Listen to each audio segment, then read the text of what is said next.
दोस्तों, स्वागत है आपका मेरे YouTube चैनल इंग्लिश बाबू पर।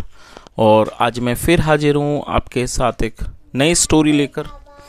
और दोस्तों, आज जो स्टोरी मैं आपके लिए लेकर आया हूँ ये एक शॉर्ट मॉरल स्टोरी है। बहुत ही अच्छी कहानी है।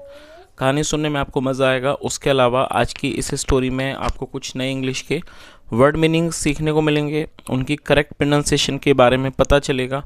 और हमेशा की तरह जो इसका ग्रामर का पार्ट है उसे बिल्कुल डिटेल में कवर करेंगे, तो एक एक स्ट्रक्चर को आप बड़ी आसानी से सीख पाएंगे।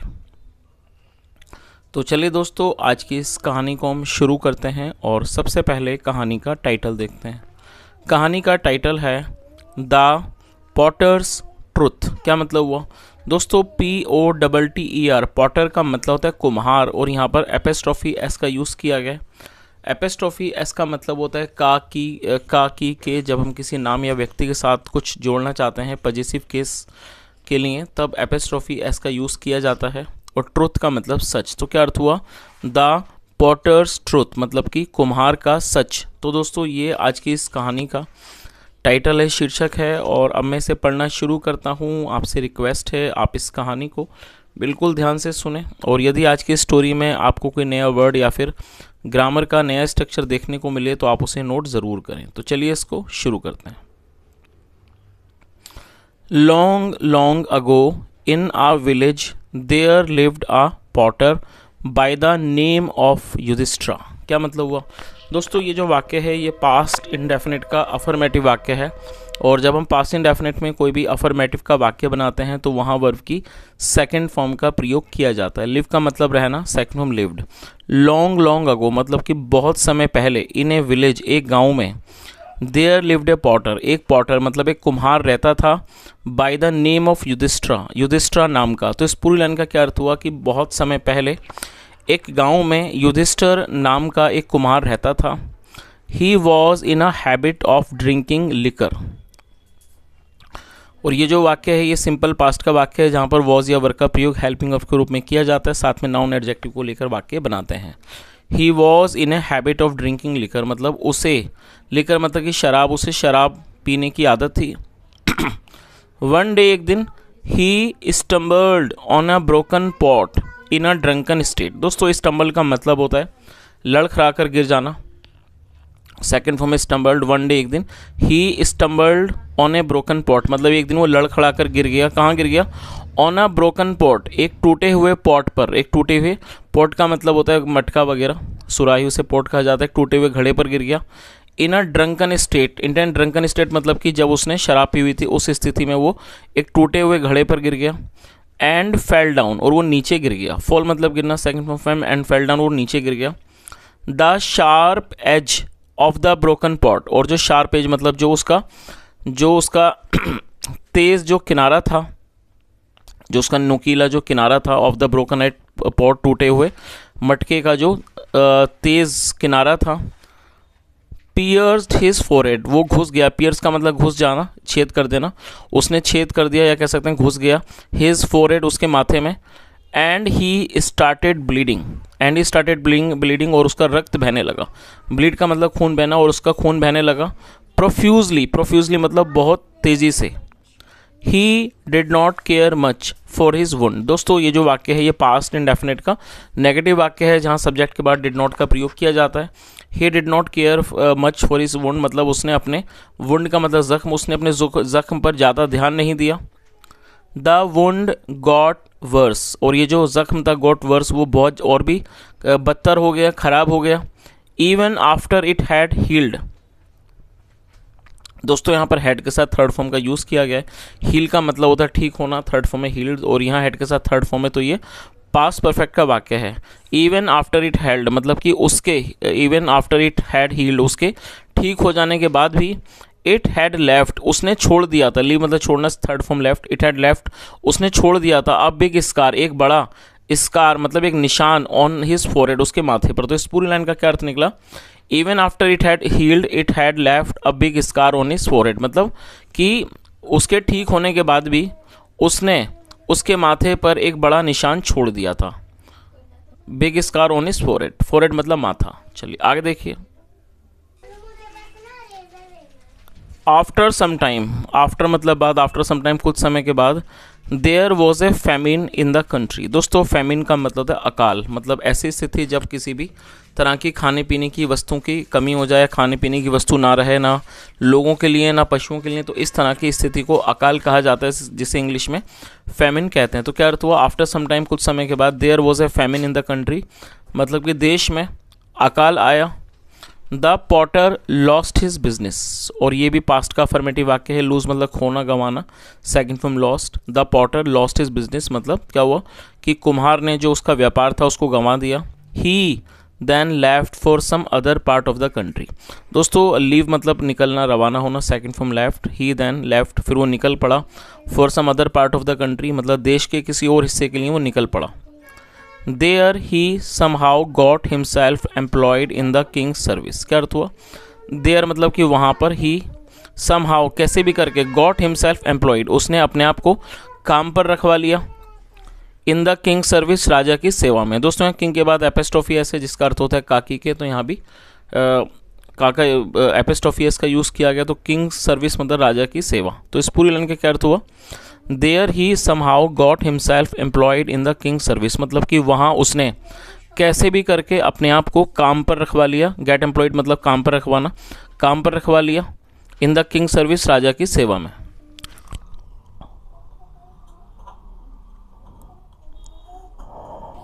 Once the king noticed the big scar on the forehead of the potter. Notice का मतलब कि चीज़ को देखना, ध्यान देना। सेकंड में नोटिस मतलब कि एक बार। द किंग नोटिस, जो राजा थे उन्होंने नोटिस किया, उन्होंने देखा, क्या देखा, द बिग स्कार, एक बड़ा निशान देखा, on the forehead of the Potter मतलब उन्होंने पॉटर के, कुम्हार के माथे पर एक बड़े निशान को देखा।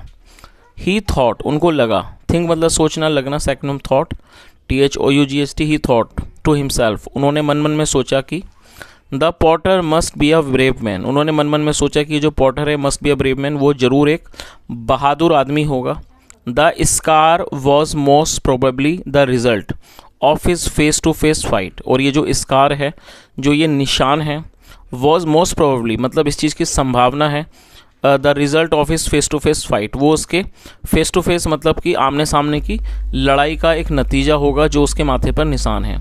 विद सम सोल्जर, किसी सिपाही के साथ, ऑफ द एनिमी, दुश्मन सेना के किसी सिपाही के साथ उसकी जो लड़ाई है फेस टू फेस मतलब आमने सामने की, उसी का मतलब संभावना है कि उसी लड़ाई की संभावना परिणाम के कारण उसके ये निशान होगा। आगे देखिए। सो इसलिए the king decided to place the potter amongst his chosen army generals. क्या अर्थ हुआ, द किंग डिसाइडेड, डिसाइड का मतलब निर्णय करना, फैसला करना, और प्लेस का मतलब रखना। इसलिए जो राजा थे उन्होंने फैसला किया, निर्णय किया, टू प्लेस रखने का, द पॉटर कुम्हार को रखने का, amongst his chosen army generals, अपनी चुनी हुई जो आर्मी जनरल्स थे उनके बीच में उसको रखने का उन्होंने फैसला किया। चलिए आगे देखिए। As the war was impending, और जैसे कि जो वॉर था, जो युद्ध था, वॉज इम्पेंडिंग, वो नज़दीक आ रहा था। द किंग डिसाइडेड, जो राजा थे उन्होंने फैसला किया, टू बेस्टो ऑनर मतलब कि सम्मान देने का उन्होंने फैसला किया, ऑन जनरल, जनरल्स को, टू इनकरेज देम, उनको उत्साहित करने के लिए, उनको प्रोत्साहित करने के लिए उन्होंने उन्हें सम्मान देने का फैसला किया। चलिए आगे देखिए।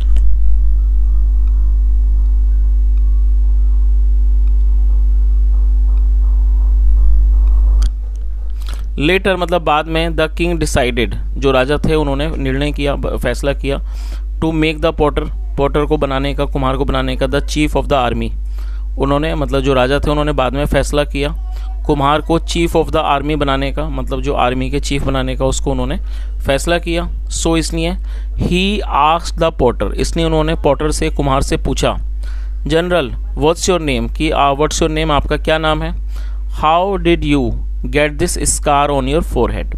और दोस्तों ये जो वाक्य है ये पास्ट इंडेफिनिट का इंट्रोगेटिव वाक्य है जहाँ पर डिड का प्रयोग हेल्पिंग वर्ब के रूप में किया जाता है। तो उन्होंने आगे क्या पूछा कि how did you get this scar on your forehead मतलब आपके माथे पर, मतलब आप, how did you get this scar on your forehead मतलब आपको आपके माथे पर ये जो निशान है वो कैसे मिला। What was the name of the battle, उस बैटल का, what was the name of the battle मतलब युद्ध, what was the name of the battle, युद्ध का क्या नाम था, यू फॉट इन, जिसके अंदर आप लड़े, फाइट मतलब लड़ना, सेकंड में फॉट, तो उन्होंने क्या पूछा, what was the name of the battle you fought in, मतलब जिस लड़ाई में आप लड़े उसका क्या नाम था। योर मजेस्टी महाराज, रिप्लाइड द पॉटर, पॉटर ने, कुम्हार ने जवाब दिया, I am a potter by profession, profession का मतलब व्यवसाय, पेशा, तो उसने क्या कहा कि महाराज, रिप्लाइड द पॉटर, पॉटर ने जवाब दिया, कुम्हार ने जवाब दिया, I am a potter by profession मतलब कि पेशे से मैं एक कुम्हार हूँ। Once I fell down on a broken pot in a drunken state, और उसने आगे क्या कहा कि एक बार आई फेल डाउन, मैं नीचे गिर गया, ऑन ए ब्रोकन पॉट, एक टूटे हुए घड़े पर, इन अ ड्रंकन स्टेट मतलब कि शराब पी हुई स्थिति में, एंड गॉट वुंडेड, और गेट वुंडेड का मतलब घायल होना, सेकंड फ्रॉम गॉट वुंडेड, और उसने आगे क्या कहा, एंड गॉट वुंडेड, और मैं जख्मी हो गया। This scar is the result of the wound, और ये जो निशान है ये उस जख्म का, घाव का परिणाम है। हियरिंग दिस, ऐसा सुनकर, the king was very much dejected, दोस्तों डिजेक्टेड एडजेक्टिव है जिसका मतलब होता है खिन्न हो जाना, बहुत ज़्यादा व्यथित हो जाना, उसे डिजेक्टेड कहा जाता है, जो कि एक एडजेक्टिव है। तो क्या अर्थ हुआ, हियरिंग दिस, ये सुनकर, the king was very much dejected, जो राजा थे वो बहुत ज़्यादा खिन्न हो गए, नाराज़ हो गए। He ordered his soldiers, order मतलब आदेश देना, second from ordered, he ordered his soldiers, उन्होंने अपने सिपाहियों को आदेश दिया, टू थ्रो द पॉटर, फेंक मतलब कि आउट ऑफ द आर्मी, तो उन्होंने क्या अर्थ निकला इस लाइन का कि ही ऑर्डर्ड हिज सोल्जर्स, उन्होंने अपने सिपाहियों को आदेश दिया, to throw the potter out of the army, कुम्हार को आर्मी से बाहर निकाल फेंकने का उन्होंने अपने सिपाहियों को आदेश दिया। आगे देखिए, the Potter bagged for Kings forgiveness, दोस्तों बैग का मतलब होता है विनती करना, सेकंड में बैग्ड, और यह फॉरगिवनेस नाउन है जिसका अर्थ होता है माफ़ी। The Potter bagged for Kings forgiveness मतलब कुम्हार ने विनती की, राजा की माफ़ी के लिए विनती की। He requested the king, request मतलब अनुरोध करना, second from requested, he requested the king, उसने राजा से अनुरोध किया, to keep him in royal service, कि वो उसे शाही सेवा के अंदर रखें, सो दैट, ताकि, ही कुड प्रूव, ताकि वो साबित कर सके, हिज वर्थ, अपनी कीमत को वो साबित कर सके, इन द आर्मी, आर्मी के अंदर वो अपनी कीमत को साबित कर सके। But the king refused, refuse मतलब मना करना, इनकार कर देना, बट द किंग रिफ्यूज, लेकिन राजा ने मना कर दिया, and sternly ordered his expulsion, sternly मतलब सख्ती से, और उन्होंने सख्ती से आदेश दिया, हिज एक्सपल्जन, उसको निकालने का, एक्सपल्जन मतलब निकालने की प्रक्रिया, उसे एक्सपल्जन कहा जाता है, लेकिन जो राजा थे उन्होंने मना कर दिया, इनकार कर दिया, and sternly ordered his expulsion, और बड़ी सख्ती से उन्होंने आदेश दिया उसके निकालने का, फ्रॉम द आर्मी, आर्मी से, एंड द किंगडम, और राज्य से। चलिए दोस्तों, अब इस कहानी का जो मॉरल है वो भी देखते हैं, क्या मॉरल है इसका। If you speak the truth sometimes it may go against you, क्या अर्थ हुआ, if you speak the truth, यदि आप सच बोलते हैं, समटाइम्स मतलब कि कई बार, it may go against you, शायद ये आपके खिलाफ जा सकता है। तो दोस्तों ये आज की एक छोटी सी स्टोरी थी, and if you really enjoyed this session and if you really learn something new, I request you to kindly subscribe the channel and press the bell icon so that you can keep getting the notifications of the new video. And apart from this, do like this video and try to share this video with your friends, with those people who want to learn English.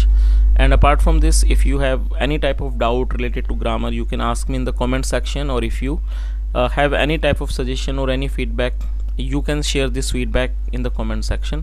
Thank you so much for listening. Have a nice day and bye.